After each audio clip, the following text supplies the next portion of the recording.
or do I get the facts and go make a stupid decision?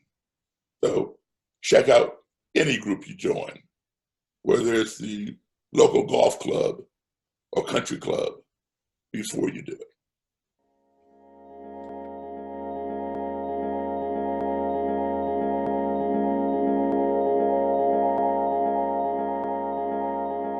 My name is Daryl Davis.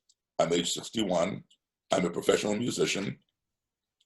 And for the last over 30 years, I've been very active in helping to reduce the amount of racism in this country, because it is something that has bothered me.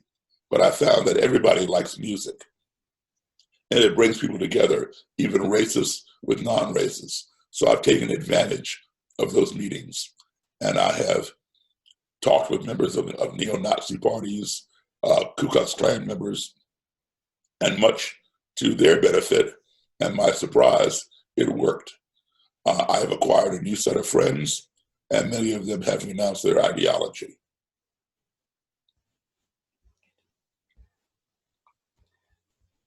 What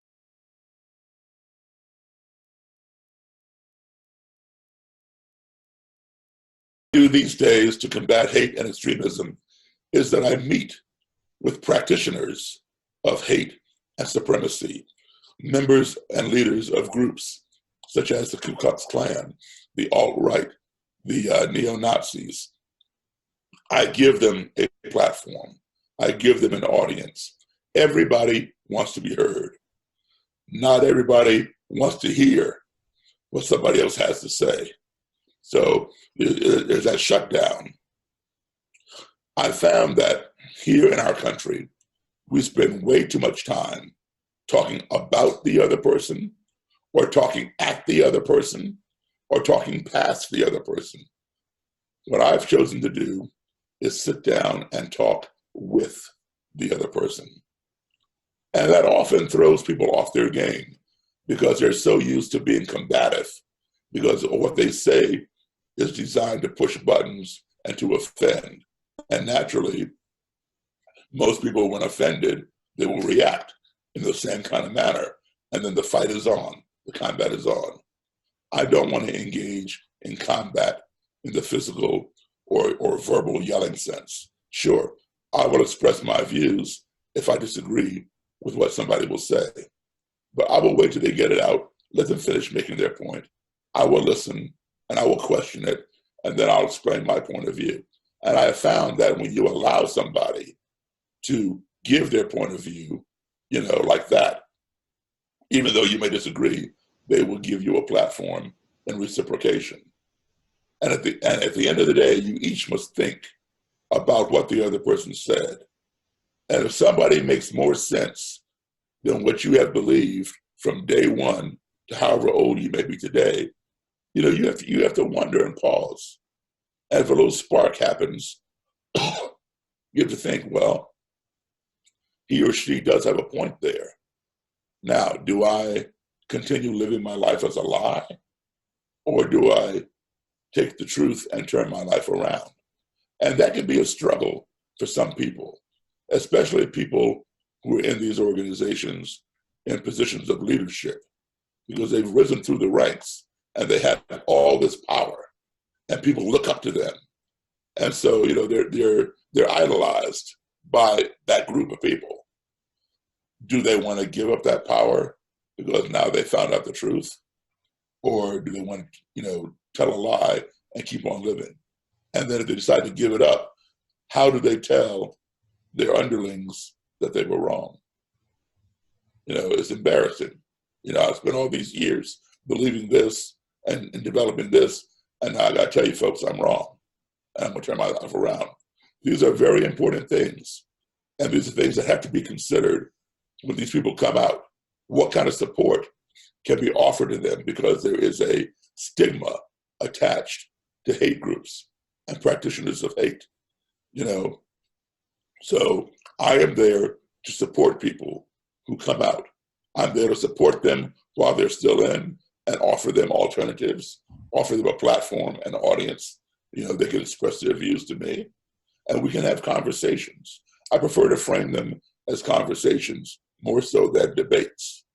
Yes, we will debate, but I don't want to call it a debate because that raises the temperature and the walls go up. Let's just have a conversation of exchanging viewpoints.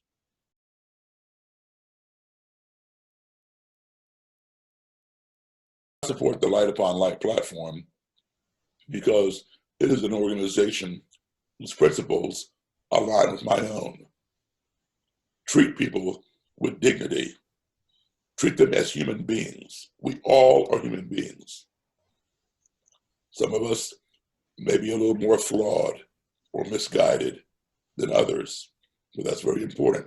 At the end of the day, we're still human beings. And the Light Upon Light offers a 360 degree caring for people like this in these kinds of movements, not just while they're in there to help them see the light, but also keep them in the light when they come out, which is very important in order to stifle and mitigate any type of recidivism. Because if somebody comes out, they have betrayed their quote unquote family that took them in. So if they come out not like retiring from the group, but coming out because they no longer believe, then they have betrayed that group, especially if they speak out against it.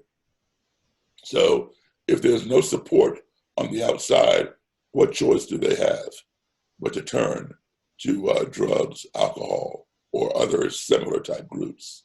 So the Light Upon Light offers, like I said, a holistic, full circle program that not only helps bring them out and de-radicalize, but supports them and transitions them back into the normalcy of society and gives them a degree of self-worth and self-esteem.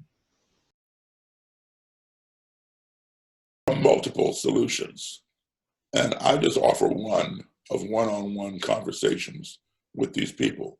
But I believe there is a psychological facet where we can provide people who understand the human mind, understand what triggers are, what causes somebody to react a certain way to certain situations.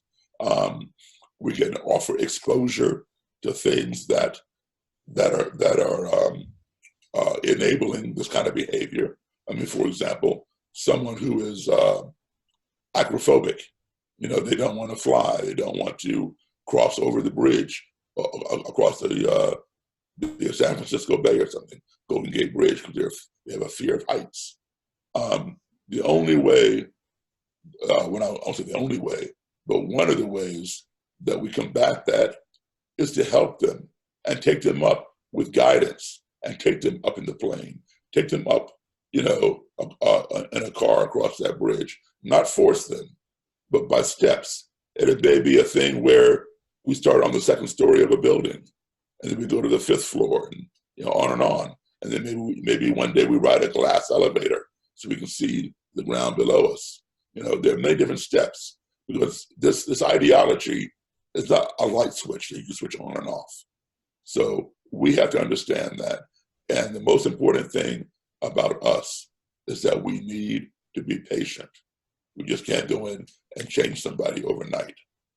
It comes through working with them. People are individuals. We all are human beings. We all don't think at the same rate of speed. We all don't feel at the same rate of speed. So some people the light bulb might pop on in a week. It might pop on in a month, maybe a year or two. But what's important is that we are there as an anchor and as a support.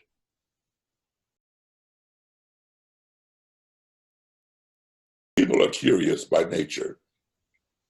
Some are able to learn good and bad vicariously by observing others. And then there are others who have to try everything and find out for themselves. And sometimes they cross a line of which it may be very hard to get back over, or they dig themselves into a hole that's too deep for them to jump back out. I would advise anybody who is dabbling or thinking about these groups, explore these groups by talking with people who've been in and who have since left, and get a perspective on the group before you go full-fledged into it. And I would say this for any group, whether it's a KKK group or the Boy Scouts of America or, you know, the Women's Knitting Society, you know, whatever. Learn about the group first. What does it stand for? What does it do? Talk to people who've been in and have experience and got out, and then make your decision. But know the facts before going in. To indulge in something without the facts is stupidity. When the facts are out there, if the facts are not out there, and you know, we all are ignorant. So sometimes we have to, you know, touch something to find out that it's hot or cold because we don't know. We have to touch it. But if somebody tells me, don't touch that, it's a live wire, or don't touch that plate, it's hot, then I'd be a fool to do it. So when the facts are out there, don't avoid the facts, people. You can never change the facts. We can change opinions, but we can never change the facts. So before you dabble in these things, get the facts. If it's something, you know, that you find factually approving, go for it. But if you find anything that you know, the facts that disagree with what you're thinking, your opinion, just remember, facts are facts. Facts don't change, opinions do.